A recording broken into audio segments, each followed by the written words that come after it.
From New York, this is Democracy Now!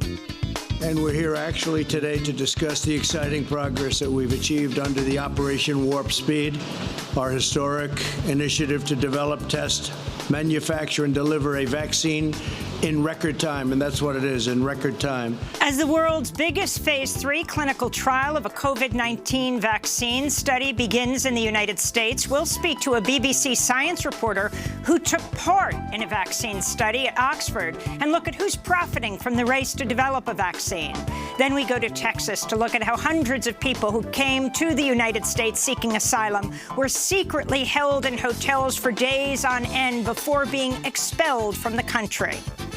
We have children and other asylum seekers in here with no paper trail. This is literally a black box of information. If we cannot get their information, they will be expelled from this country back into violence. All that and more coming up. Welcome to Democracy Now!, democracynow.org, the Quarantine Report. I'm Amy Goodman.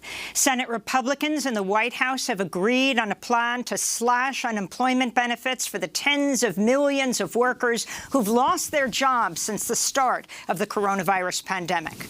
For the last 4 months, unemployed workers have received an additional $600 per week, but Republicans want to reduce that to just $200. Many economists fear the cut could lead to a spike in evictions and a rise in hunger. This comes as the reported U.S. death toll from COVID-19 tops 148,000. President Trump's national security advisor, Robert O'Brien, has become the highest-ranking U.S. government official to test positive.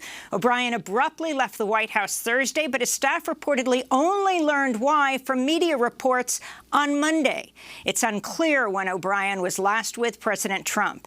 In related news, the world's biggest Phase 3 clinical trial of a COVID-19 vaccine study began in the United States Monday. The vaccine was developed by the biotech firm Moderna and the National Institute of Allergy and Infectious Diseases.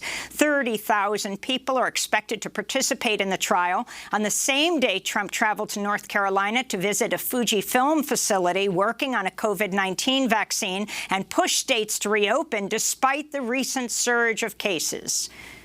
I really do believe a lot of the governors should be opening up states that they're not opening, and we'll see what happens with them. But a lot will have to do with the fact that therapeutically, I think you can have some great answers vaccine-wise. The University of Notre Dame has announced it will not host the first presidential debate September 29th due to the pandemic. The debate will now take place at Case Western Reserve University in Cleveland, Ohio, and is co-sponsored by the Cleveland Clinic.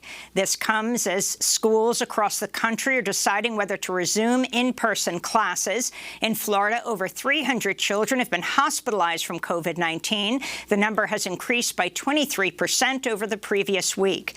Meanwhile, in California, the COVID-19 death toll at San Quentin State Prison has reached 19. In other coronavirus news, former presidential candidate Herman Cain remains hospitalized. He tested positive in early July after not wearing a mask at President Trump's indoor rally in Tulsa, Oklahoma. The African-American former presidential candidate is in his 70s and a cancer survivor. The global COVID-19 death toll has topped 654,000. On Monday, the World Health Organization declared the outbreak the most severe global health emergency the WHO has ever faced. This is the 6th time a global health emergency has been declared under the international health regulations, but it's easily the most severe.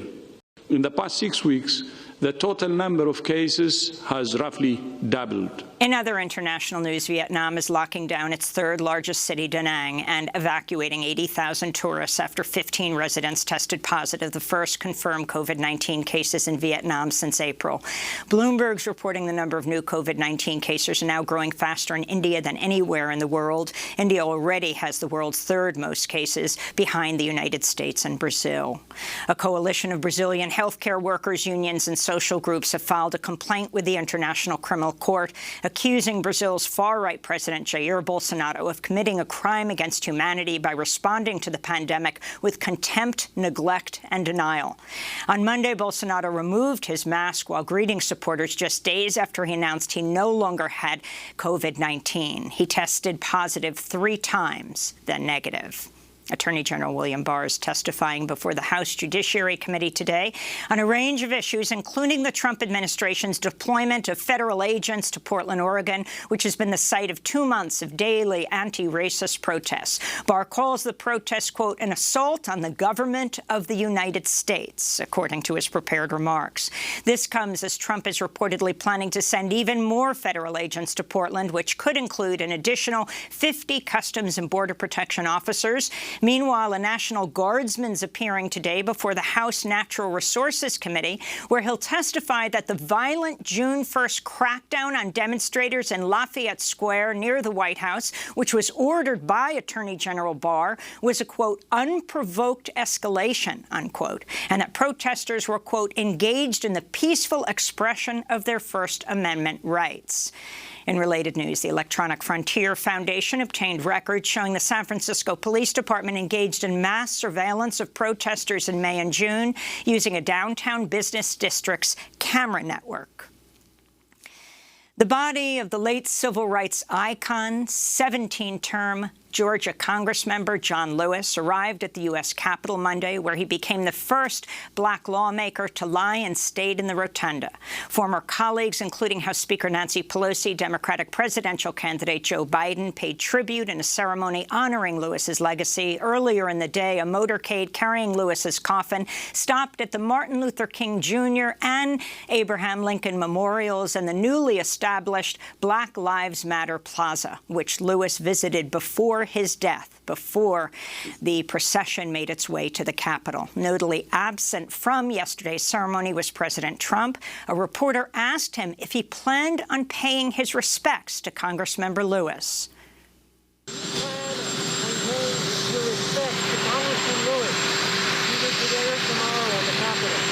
No, I won't be going. No. No, I won't be going, he said. Trump did not publicly acknowledge Congressmember Lewis's death until 12 hours after it was announced, after he had tweeted 40 other times. He tweeted then, saddened to hear the news of civil rights hero John Lewis passing. Melania and I send our prayers to he and his family, Trump tweeted. In election news, 360 Democratic delegates say they will oppose the Democratic Party platform if it does not include Medicare for All, which presumptive nominee Joe Biden does not support. A petition signed by the delegates reads, quote, this country is currently in the throes of a catastrophic public health crisis. Millions of Americans have lost their health care insurance because of job losses. This crisis has highlighted the need to separate health care from employment, they wrote.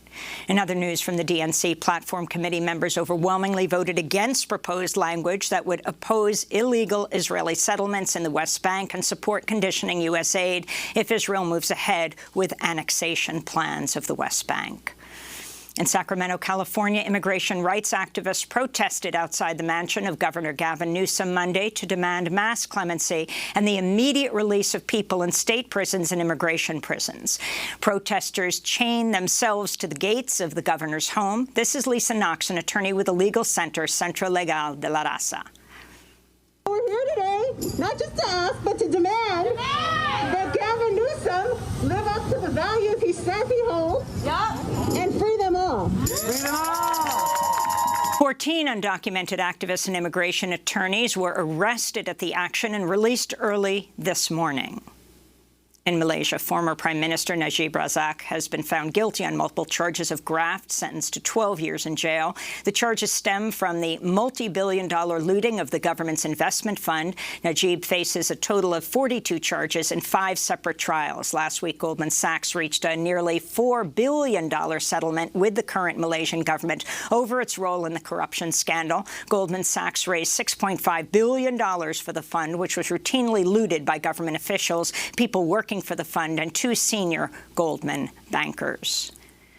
In Britain, A trial is underway over the 2015 Mariana Dam collapse in Minas Gerais, Brazil, which killed 19 people and destroyed nearby villages as mud flow with millions of tons of toxic mining waste blanketed nearby villages. The São Marco mine was owned by the Brazilian company Vale, an Anglo-Australian multinational BHP, which is being sued by over 200,000 Brazilians, local governments, and organizations, including indigenous tribes whose lands were decimated by the disaster.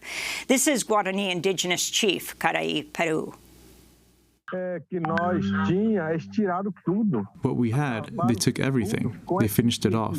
With what they did in our river, it ended everything for us. How are we going to survive with this polluted river? They have already killed us. In sports news, Major League Baseball's postponed 3 Miami Marlins games after at least 12 players and 2 coaches with the team tested positive for the coronavirus. The news came just 4 days into the new season, which was shortened with games played in empty ballparks due to the pandemic. The team is now quarantining in Philadelphia, where they had just played. The development also forced the Philadelphia Phillies to postpone their home game last night with the New York Yankees. In other baseball news, the Tampa Bay Rays tweeted Friday, "Today is opening day, which means it's a great day to arrest the killers of Breonna Taylor." The MLB team also committed to donating $100,000 annually to local racial justice groups. Meanwhile, the NFL announced Monday it's canceling its preseason. And the New York Times revealed President Trump lied last week when he announced he was scheduled to throw out the first pitch on August 15th at Yankee Stadium. In fact, he was never invited. Trump made the announcement shortly before Dr. Anthony Fauci threw out the first pitch at the Yankees national game in Washington. Over the weekend, Trump announced he didn't have time to go to Yankee Stadium. In environmental news, Deutsche Bank is the latest major financial institution to say it'll stop funding Arctic drilling projects. This comes as Siberia continues to battle wildfires and record high temperatures spurred by greenhouse gas emissions from human activity. And a new investigation by the Public Accountability Initiative reveals major polluters and financial institutions are also funding powerful police groups across the United States. The companies include Chevron, Shell, and Wells Fargo, which pour money into police foundations in cities including Seattle, Chicago, Washington, New Orleans, and Salt Lake City. Carol Muffett of the Center for International Environmental Law said, quote, "This report sheds a harsh light on the ways police violence and systemic racism intersect with the climate crisis." And those are some of the headlines. This is Democracy Now!, DemocracyNow.org, The Quarantine Report. I'm Amy Goodman in New York. Juan Gonzalez is sheltering at home in New Brunswick, New Jersey. Hi, Juan. Hi, Amy, and welcome to all of our listeners and viewers across the country and around the world. Well, after months of denial, President Donald Trump made his second-ever public appearance wearing a mask in North Carolina Monday, where he said a coronavirus vaccine could be available by the end of the year. He made the comments while touring a Fuji film plant that has been repurposed to make vaccines.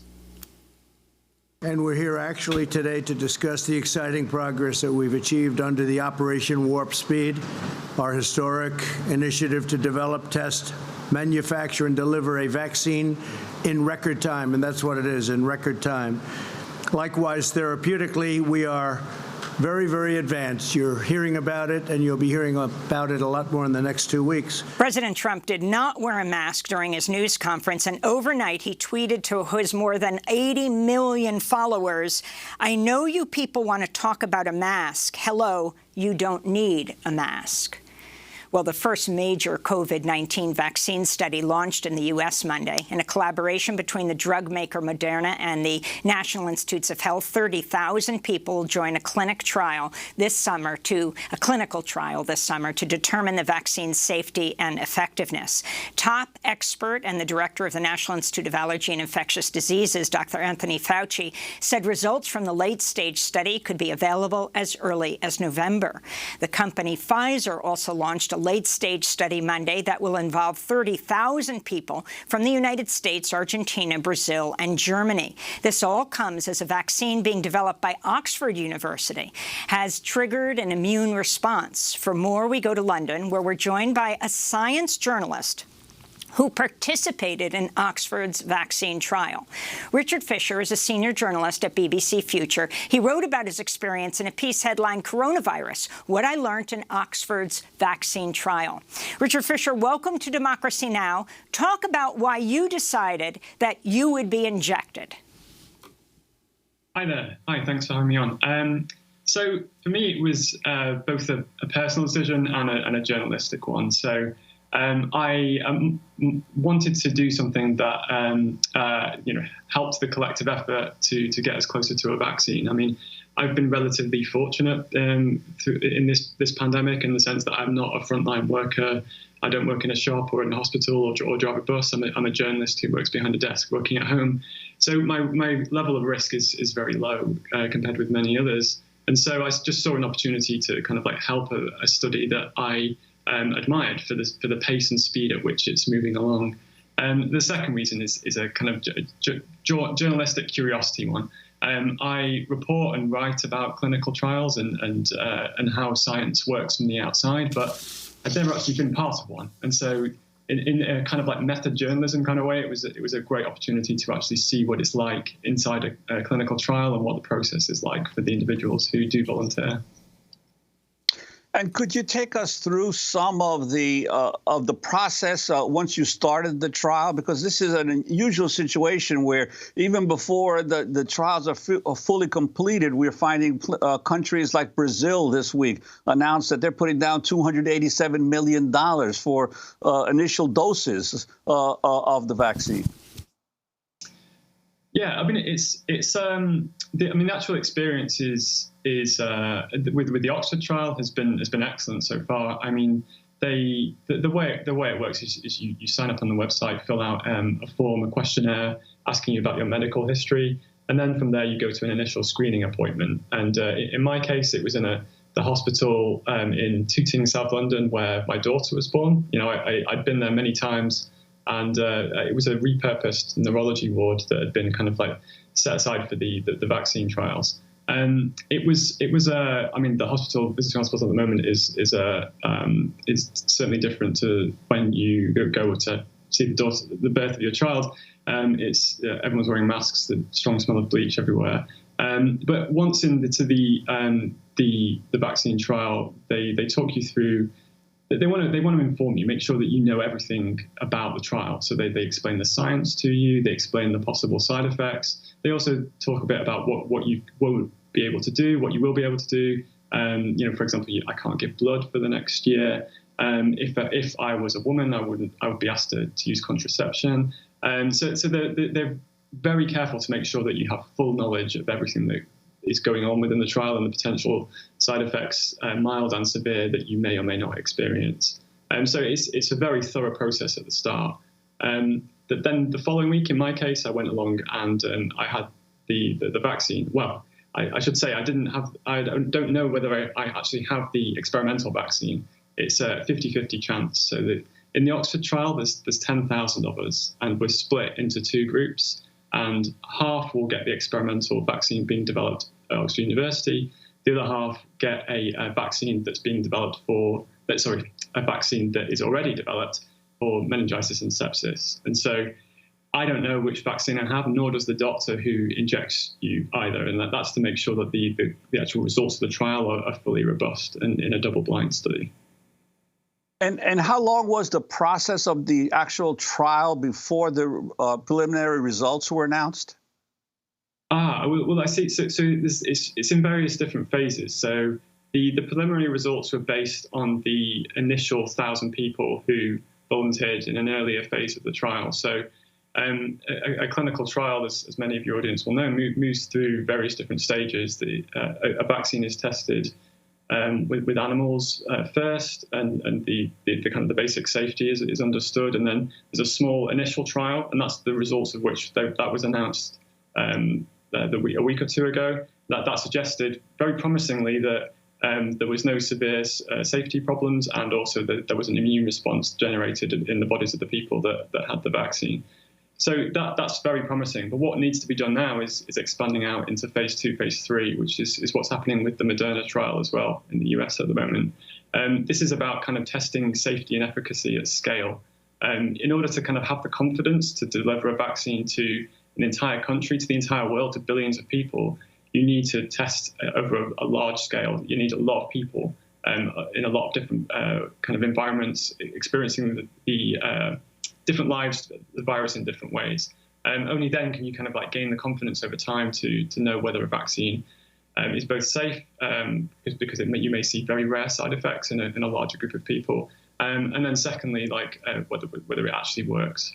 So this is part of like science, like the long term, the long haul of developing a vaccine. I think it's often kind of thought that you can just throw money at the problem and get a vaccine quicker. And it's certainly true that like we are accelerating vaccine development at the moment. I mean, Operation Warp Speed is an example of that in the US. But there needs to be patience, because only time will tell whether a vaccine works at scale. And this is something that's like is a challenge for the regulators. At some point down the track, with these vaccines rocketing through the trials, a regulator is going to have to say, yes, this is okay, we can roll this out. But a queue is going to instantly form of people who want this vaccine. Everybody in the world needs a vaccine at the moment. So there's huge political, social pressure on these scientists. I mean, it's a heavy burden to carry. I mean, I think it's fascinating from the point of view of the scientists. Many of them were working in different fields before this pandemic. You know, they were working on coronavirus vaccines, but not necessarily thinking about a pandemic of this scale. So now they have the expectation and hopes of billions of people around the world on their shoulders. So I have huge admiration for the scientists involved in this work. Richard Fisher, I wanted to ask about your thoughts on President Trump, going to North Carolina yesterday, and before the big name of pushing for a vaccine, which is called Warp Speed, Operation Warp Speed. He talked about the various vaccine programs, but then last night tweeted, you don't need to wear a mask, as if going for a vaccine in the months to come means that, and as he said yesterday, states should be reopening, schools should be reopening for this promise in the future. Your brother's a doctor in the intensive care unit nearby where you are. Can you talk about the connection between these two things? And then if you could respond to a poll by Associated Press that found that half of Americans say that they would get a COVID-19 vaccine, but about 30% said they weren't sure, and another 1 in 5 said they would refuse to get a vaccine. Maybe part of their concern is that word warp speed. Is this going to be safe? There's a lot to unpack, but if you could. Yeah, it is. I mean, those statistics about people refusing a vaccine that is worrying, because I think the safety of these vaccines is being tested in many people, and I would worry if people turn it down based on kind of minor side effects and concerns that they might have read on social media. I mean, if you're somebody who is unsure about having a vaccine, I would suggest going to authoritative sources, reading journalism from the BBC or magazines like New Scientist or Stat News based in Boston. I mean, this will tell you about like how the vaccines actually work and what the process is. The question of like the wearing masks. I know this has been hotly debated over here in the UK as well. I mean, it's only just been the case that masks have become compulsory inside shops, and there certainly is not the political question over here that it is in the US. The science suggests that wearing a mask reduces your risk. It can't keep you safe. I mean, there's no such thing as being totally safe during a pandemic, but it's about reduction of risk. If something like reduces your risk just a little bit and also reduces the risk of the people around you, then I think it's something that's worth doing. It seems a very easy thing to do for me personally. I don't mind wearing a mask. As for the vaccine, I mean, we're still a way off. I mean, it's coming, but the typical timeline for vaccine development is measured in years, not months. I mean, I must admit, I was surprised to hear Anthony Fauci suggest that the vaccine might come October, November. I mean, that's much faster than I expected, and he's more qualified than me to answer that question. But I think it's worth remembering we're in it for the long haul. I mean, this disease will be around for a long time. it's also the case that we shouldn't hold out hope that the first vaccine will be what's called a sterilizing vaccine. So many people think of a vaccine as something that it will just wipe it out and that's it, and you won't be able to you won't catch the disease. But some of the preliminary evidence suggests that it may take more than one vaccine, and the first one might not necessarily wipe out the disease. People may still be able to, for example, be protected, which would be fantastic. That would be of huge importance, but they could still pass it on. And that's something that would still allow the disease to spread to those who hadn't have it, or those who can't have a vaccine because they're vulnerable for other reasons. For example, if they're Twitter has removed a tweet that was retweeted by President Trump that falsely said there's a cure for coronavirus. He retweeted a tweet that said, "COVID has cure, America, wake up." But Richard Fisher, before we go, I wanted to ask you, you spent a year here with a Knight Fellowship looking at the problem of governments focused on short-termism. Can you make the connection between attitudes like these when it comes to coronavirus and denial of the climate crisis, for example? It's definitely the case that there is embedded in the structure of like our political systems, for any politician of any kind of party, that the incentives are there to kind of please the base and the voters in the next election, rather than make decisions that benefit society 5, 10, 15, even 50 years down the track.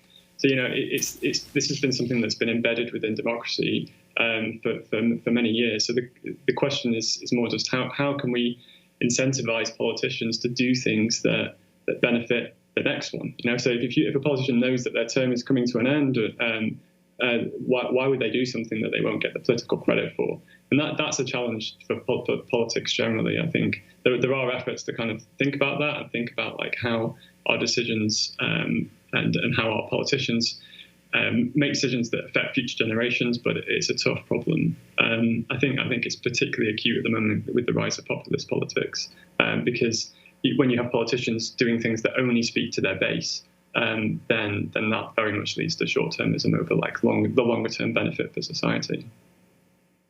Richard Fisher, I want to thank you for being with us, senior journalist at BBC Future, volunteer in the COVID-19 vaccine trial at Oxford University. We'll link to your piece, Coronavirus, What I Learned in Oxford's Vaccine Trial. In fact, Richard doesn't know if he got the vaccine or a placebo. But when we come back, we'll look at the government program pumping billions of dollars into vaccine development. Who's profiting? Stay with us.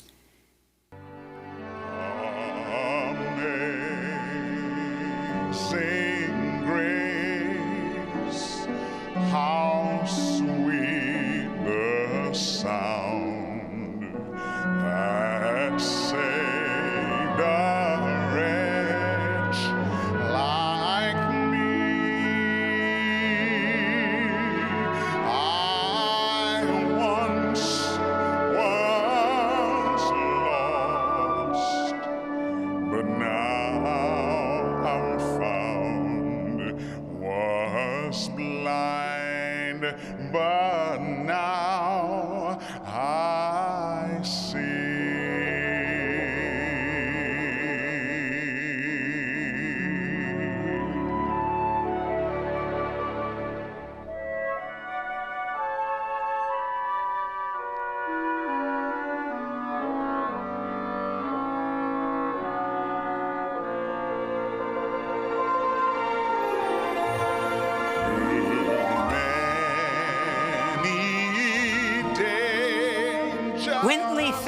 Performing Amazing Grace yesterday in the Capitol Rotunda for the late Georgia Democratic lawmaker John Lewis.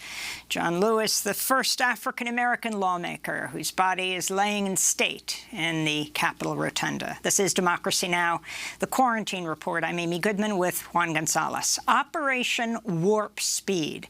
That's the name of the government program pumping billions into vaccine development and research. But who's profiting? We look now at the nearly $6 billion the U.S. government has invested into coronavirus vaccines, testing, and treatment. The Trump administration's poured taxpayer money into more than 6 vaccine efforts, recently announcing a nearly $2 billion contract with Pfizer and a German company for 100 million vaccine doses by December. Earlier this month, the Trump administration gave $1.6 billion to a small company, Novavax, which has never brought a vaccine to market in its more than 30-year history. This comes as the New York Times reports corporate insiders are profiting off the rush to make a vaccine. The Times reports, quote, insiders from at least 11 companies, most of them smaller firms whose fortunes often hinge on the success or failure of a single drug, have sold shares worth well over $1 billion since March. For more, we're joined by Peter Mibarduk. He is the director of Public Citizens Access to Medicines program, which has released a database that tracks the billions of taxpayer dollars supporting COVID tests, treatments, and vaccines. Welcome to Democracy Now!, Peter. It's great to have you with us. So lay out who's getting this money. I mean, people want a vaccine, that's for sure. Billions and billions of U.S. taxpayer dollars is going into where? How do these companies prove that there's a possibility, a path to success? Well, we don't know how they're proving their path to success because there's a striking lack of transparency in the selection process. But BARDA, the Biomedical Advanced Research and Development Agency, as you've said, is giving hundreds of millions of dollars to each of a number of pharmaceutical corporations to advance vaccine development and also manufacturing. In many cases, these are vaccine candidates that are already built on taxpayer-funded science. In some cases, the National Institutes of Health actually owns or claims patents on some of the key technologies. So the public has been investing in these technologies for a very long time, but today we see executives and hedge funds making tremendous paydays just by announcing snippets of positive news, even though their candidates may turn out not to be successful. And I wanted to ask you, because this is not just happening, obviously, in the United States, in the European Union, in China, in India, and we've seen recently in Brazil, huge sums are being invested in what is essentially the California gold rush for the pharmaceutical industry. Untold wealth awaits those who are able to produce these initial vaccines, and yet there is so little, as you mentioned, transparency as to who is getting this and how the decisions are being made.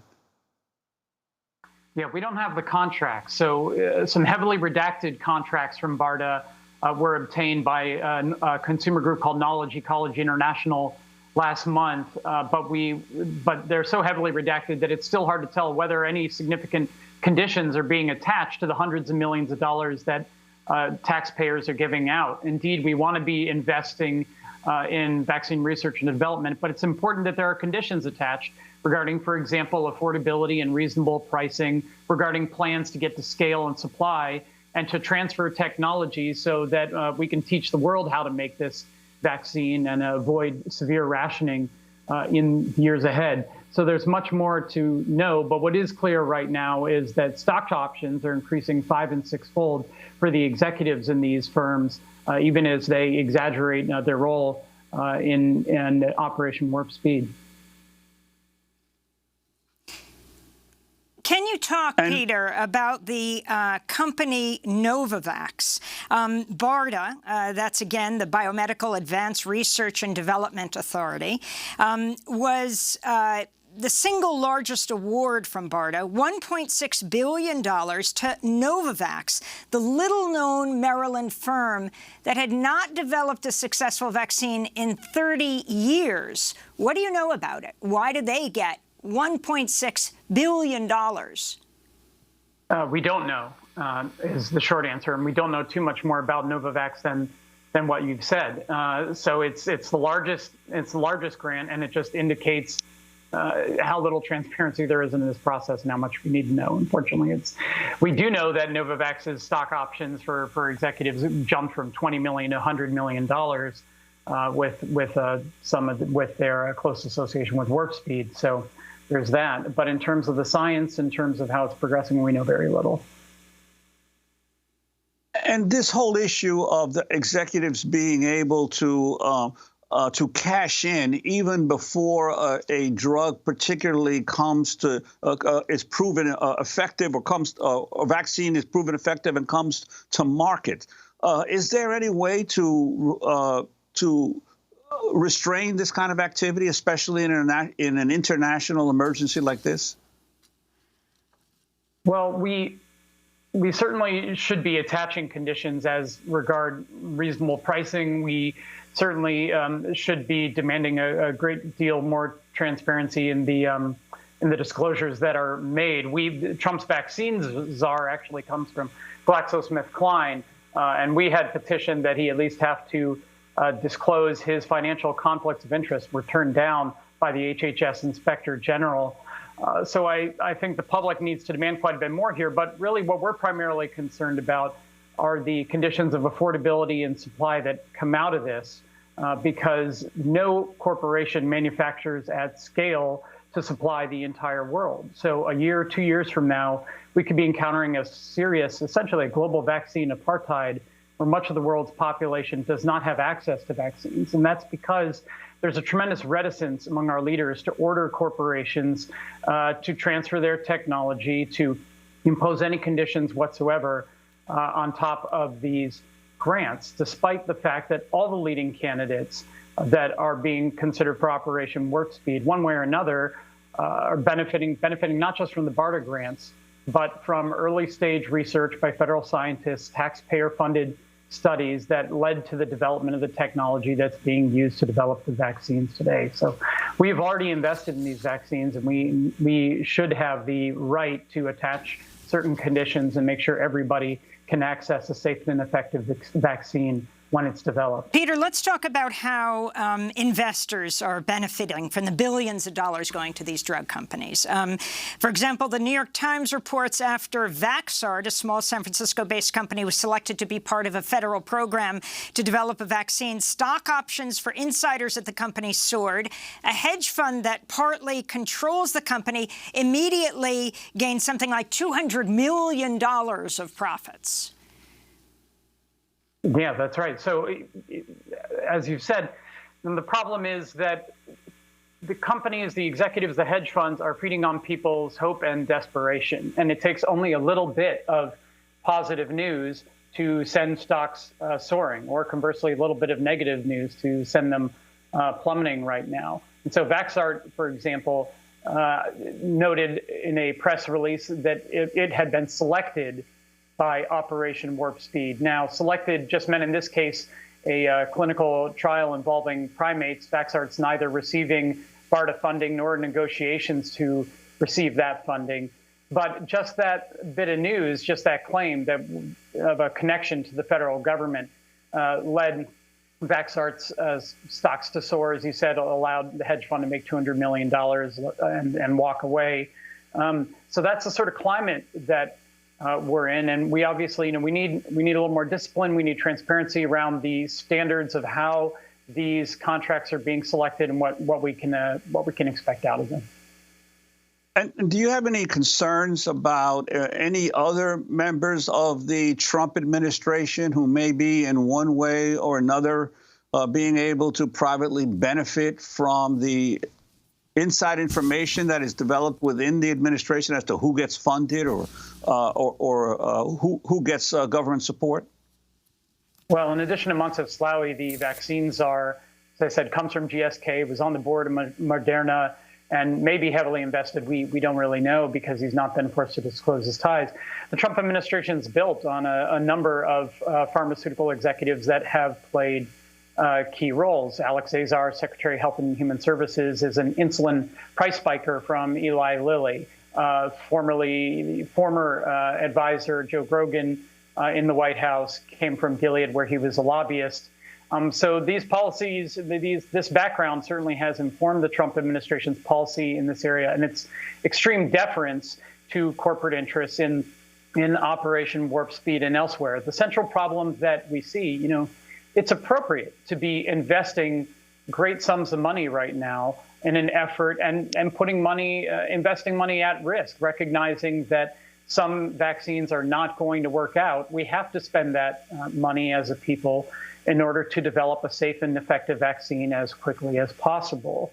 However, we should be able to ask for certain conditions attached to that, and we are very concerned about what happens when a vaccine comes online and there's simply not enough manufacturing capacity to get it to everyone who needs it. Finally, Peter, U.S. PIRG organized a letter that's been signed by hundreds of health professionals that essentially says to President Trump, shut it down, start over, do it right.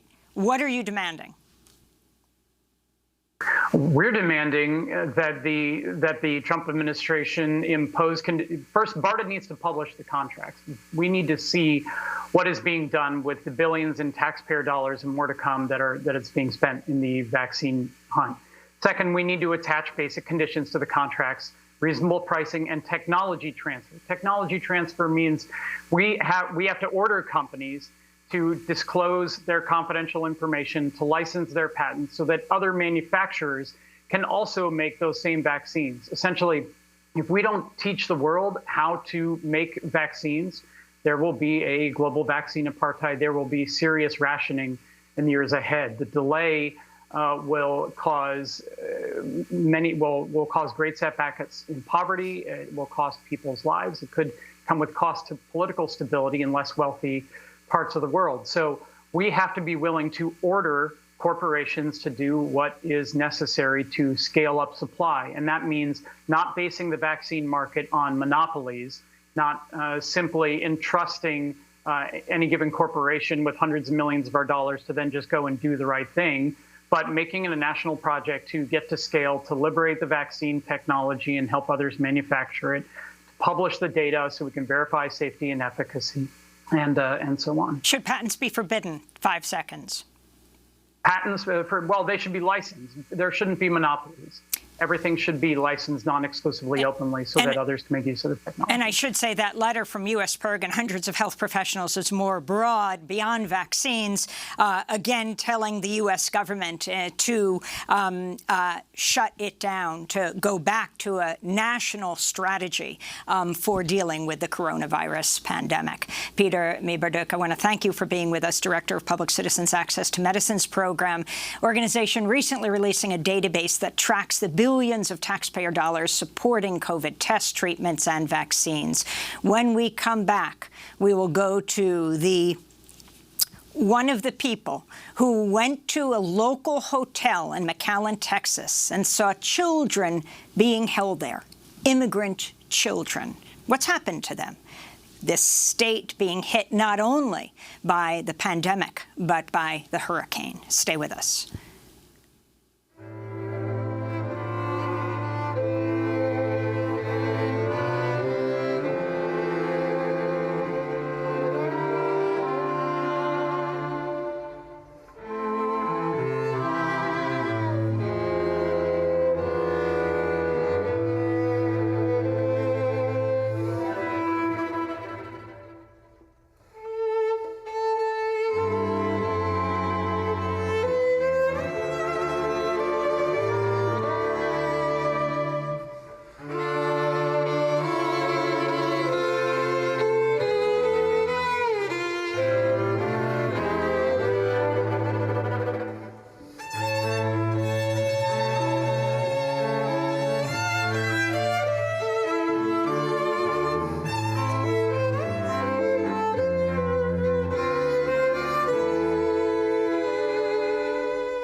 Dallas String Quartet playing Bésame Mucho. This is Democracy Now!, the Quarantine Report. I'm Amy Goodman with Juan Gonzalez. Under a shocking new Trump administration policy, hundreds of people came to the United States seeking asylum, were secretly held in hotels for days on end before being expelled from the country, often with little or no paper trail. Between April and the end of June, more than 200 unaccompanied immigrant children, including babies and toddlers, were held in hotels, then removed. A private contractor for ICE, that's Immigration and Customs Enforcement, took the children to 3 Hampton Inn hotels in Arizona and near the Texas-Mexico border. ICE paid MVM Incorporated to transport and monitor the children. The same company previously held separated immigrant children in squalid conditions in empty office buildings. As Hurricane Hannah threatened South Texas this weekend, many children held at the hotel were moved to different locations, though it's not clear where. And then, last night, on Monday night, the ACLU and the Texas Civil Rights Project and their co-counsel successfully sued to stop the expulsion of 17 people detained in the Hampton Inn Hotel. Officials agreed instead to transfer them to the custody of ORR. That's the Office of Refugee Resettlement, where they were supposed to be held. All of this comes after members of the Texas Civil Rights Project went to the Hampton Inn Hotel in McAllen last week and attempted to offer legal help to people detained there. In this video, you can see and hear attorney Andrew Udelsman as he is getting off an elevator on the 4th floor, confronted by men who refuse to identify themselves. Can we see your badges, sir? Sir, you can't come here. You can't be here. Can I ask who you are? Can I ask who you are, sir? Soy abogado aquí para ayudar. Si necesitas ayuda, dígame tu nombre. Get out. Dígame tu nombre si necesitas ayuda. Hey, if you're smart, you're gonna get out. If you're detained, give me your name. Get out if you're smart. Get out. Who are you? Who are you? Don't worry about who we are. Are you police? Don't Are worry you about who police? we are. You need to be able to get out. Get out. Get out. Get out now. Are you police? Don't worry about who we are. Are you police? Get out. An attorney with the Texas Civil Rights Project yelling to people and to children, are you being detained? Do you want to yell to me your name, as he's being thrown out by security? For more, we go to McAllen, where we're joined by Zanen Jimenez Perez, advocacy director for the Texas Civil Rights Project, part of the team that uncovered this new Trump administration policy. Zanen, it's great to have you back with us. You were right there in the hotel on the 4th floor. Can you explain how you came to learn ICE was secretly holding children in hotels like these? Hi, yes, good morning. Glad to be here. So part of what we're seeing here with the video, right, with Andy bravely stepping forward and basically taking abuse by these unnamed guards when we were there, is that for many weeks now, especially since the CDC order that effectively the Trump administration used to end asylum, we've known that folks who have been coming into the border to legally seek asylum, including unaccompanied children, that instead of going through the process that is spelled out by law, the Trump administration has been just basically expelling them, right, without due process and without any paper trail, in effect, basically violating their due process. So for the last couple of weeks, we've known that the number of children who have been under the custody of the federal government and the Office of Refugee Resettlement has decreased over the course of the pandemic. And so in that time, in June, we filed a lawsuit on behalf of one of the children that was expelled. And through her experience and working with her, we came to find out that she was held in a hotel. And that sort of set up for us a period of investigation to try to find, well, what did she mean, right? What do you mean that you're in a hotel if you're an unaccompanied child? That was never supposed to have happened to you in the first place. And so after a couple of weeks of investigation and working with the Associated Press, which broke the story last Tuesday, we were actually able to uncover that the Hampton Inn Hotel in McAllen, Texas, was being used to house and detain individuals, including unaccompanied children, but also other asylum seekers, including other family units, before they were expelled from the country. And it's important to sort of note the distinction between expulsion versus deportation, because under deportation, which is a legal process, there is a paper trail, right? There's a way for us to be able to track what is going on and try to do some legal intervention. But under expulsion, under Title 42 of the CDC order, what's happening is that the administration is basically just apprehending people, holding them at black sites, either like this Hampton Inn Hotel or other hotels across the country, or quite frankly, maybe moving now to other government prisons before they're just summarily expelled, disappeared basically from the country, and it becomes almost impossible for groups like us, other immigration attorneys, or other human rights advocates to try to even find individuals to try to start some type of legal process on their behalf. Well, Zanen Jaime Perez, I wanted to ask you, we often hear in the United States talk of the Black Belt South, those portions of the United States that were still overwhelmingly African American. Really, the area of McAllen, South Texas, the Rio Grande Valley is the brown belt of the United States, where counties and cities, 80, 90% Latino. With Latino elected officials, what is your understanding of what the local officials know, if anything, about what's going on here with the federal agencies? Yeah, so once sort of everything became viral on Thursday, we quickly came to find out that the city of McAllen, from what they've told us, that they really didn't have any knowledge of what was going on in the Hampton Inn Hotel. But this is part of the wider picture, right? The things that we're seeing in Portland, which DHS agents, including Border Patrol agents, where, Portland is not on the border, they are disappearing folks, protesters, right? The thing that's happening, though, at the border in the Rio Grande Valley, in El Paso, in Arizona, is that the heavy militarization because of DHS over the last 20 years have been experienced by the community here for decades, right? Hyper-militarization, unaccountable federal agents that are basically shooting individuals with impunity. There's been numerous deaths of children and other individuals in ICE and also Border Patrol detention facilities here. Border wall construction is ongoing and even ramping up in the middle of the pandemic, and there have been this type of hyper-militarization on brown communities here at the border for decades and decades and decades. And so what we saw on Thursday was also an outcrop of that. And unfortunately, this is definitely something that is being imposed under the national security apparatus coming to Washington, D.C., with no regard to the communities that have actually been here and live here and have been undergoing this militarization for decades. And I wanted to get your response to the Hilton Company, which owns Hampton Inn brand. They said, our policy has always been that hotels should not be used as detention centers or for detaining individuals. We expect all Hilton properties to reject business that would use a hotel in this way. Your response, and what are you demanding of them?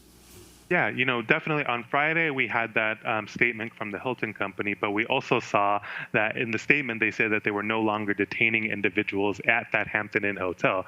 But when we went on Saturday, we definitely found still families there that were waving at us from the window, right? And so we definitely knew that they had to, and on Monday we saw the Hilton Company actually update their statement to clarify what was actually going on. And so we know that this sort of back and forth is happening, and that there is definitely accountability that the Hilton Company needs to have, because it definitely happened under their noses, right? It happened not just in the Valley, but also as you mentioned, in Arizona and in other locations. So definitely there's some more oversight and accountability that needs to happen there. But the wider point, I think, here is that these black sites that are being operated by the DHS, whether they're at a Hilton, Ritz-Carlton, or even one of the government prisons that we already have a network of along the border, the wider picture here is that there's no oversight, no accountability to what's going on. So we could have families and other detained folks here in our community still, and there would almost be no way for us to find out unless we do a big investigation like we just did to uncover one site. So if this is what it takes to uncover one location and try to stop the illegal expulsion of just 17 individuals, which we know that there were more than 17 in there, so we're still actively looking for those other individuals who were moved this weekend under the cover of a hurricane. So if this is all happening with no oversight, we can only just kind of imagine what other black sites and what other secrecy is being operated by DHS along the border. You're calling for a congressional investigation so you don't have to imagine? Exactly, yes. So this is the type of oversight that we need, right? We need people to start asking questions like, how many people have been expelled? How many unaccompanied minors? Where are these locations? And why isn't there access to legal counsel at these areas? And so before we start, we can't intervene on behalf of individuals unless we know the full picture. And unfortunately, right now, the administration has been using the COVID pandemic to basically create a cloud of secrecy over their asylum process and illegal asylum policies here at the border. And we really need to shine a light on that. Well, you mentioned the hurricane, and we want to stay at the Texas-Mexico border to look at what's happened to asylum seekers in the Mexican city of Matamoros, just across from Brownsville, Texas, one of the largest refugee camps that houses more than 1,000 asylum seekers, including newborns and elderly people, told to evacuate overnight when the river next to it, the Rio Grande, started to rise and flood their tents. Rain from Hurricane Hanna has continued to devastate the area. These are people who have been waiting for months for court dates under a U.S. immigration policy informally known as Remain in Mexico. For more, we're joined by Sister Norma Pimental. She is Executive Director of Catholic Charities of the Rio Grande Valley. Welcome to Democracy Now! Can you describe what happened last night and what people need to know? Thank you. Yes, we have been very concerned for the almost 2,000 individual refugees that are waiting there in Matamoros, and seeing that the river is growing. Yes? Keep going, yes, sister. We just want to make sure that they're safe, and we, together with the authorities of Matamoros, the immigration in Mexico, we're trying to work with the families to move them to a safer space. And because they're afraid that what is happening to them and not wanting to leave the area, we continue to just monitor the river, and we're prepared to move them to a safer space this morning or throughout this day. And Sister Norma, in terms of how the United States, we're hearing all the attention placed on the storm in the U.S., very little on the impact on Mexico right across the border. Well, we see the families in Mexico. I mean, all the border is being affected on both sides of the U.S. and the Mexican border, and there's a lot of extensive flooding in both sides. And so we already seen how the river, they're letting go, water is being released by along the rivers areas to release all the flooding that is happening in Reynosa and other cities already. The river has gone over and covered a lot of areas. And so we were afraid that this is happening also in Matamoros. And so we're trying to do our best to assist the families and help the Mexican authorities that are concerned for the safety of the families. I want to turn to Josue Cornejo, Honduran asylum seeker who's been forcibly living at the Matamoros encampment with his family for a year due to Trump's Remain in Mexico policy. Ya que fueron 2 noches y 2 días de desvelo, porque ya para que There were some very difficult days and nights, 2 long sleepless nights. The rain has passed, but it's now headed to the mountains. What are the consequences of that? The Rio Grande flows from up there. The most dangerous part could come if the river floods. The camp is right next to the river. There is no protection for us if the river overflows. So that's Josue describing what's happening there. Can you compare the U.S. response to Mexico's, Sister Norma? Well, I wish that the U.S. can see the danger that these families are exposed to, and that they are allowed to enter the United States and be safe in an area here in the U.S. so we can take care of them as they go through their asylum process, because it's not safe for them to be there in that area. And finally, you wrote a piece in the Washington Post, Sister Norma, that COVID-19 has come to our migrant camp. It makes ending the MPP policy even more urgent. In these last 30 seconds, explain how hard COVID has hit there. Well, we are doing our best to control the spread of COVID, and measures are being taken to make sure it doesn't. We're thankful that we can do that, but they are truly at the need to move them out of there and allow them to enter the country. The United States is the right way to do it, and I wish that happened. And we'll link to your piece, MPP, is that Remain in Mexico program. Sister Norma Pimentel, I want to thank you for being with us, Executive Director of Catholic Charities of the Rio Grande Valley. And thank you to Zanen Jaimez Perez, the Advocacy Director for the Texas Civil Rights Project. We will continue to follow what's happened to these disappeared children and adults. That does it for our broadcast. If you want to sign up for our Democracy Now! Daily newsletter, you can go to DemocracyNow.org or text the word Democracy Now! To the number 66866. That's Democracy Now!, one word. Democracy Now! Produced with Renee Feltz, Mike Burke, Dina Guzder, Libby Rainey, Nermeen Sheikh, Harla Wills, Tammy Warrenoff, Tarina Nadura, Sam Alkoff, Taymari Astudio, John Hamilton, Robbie Karen, Hani Massoud. I'm Amy Goodman with Juan Gonzalez. Stay safe, save lives, wear a mask.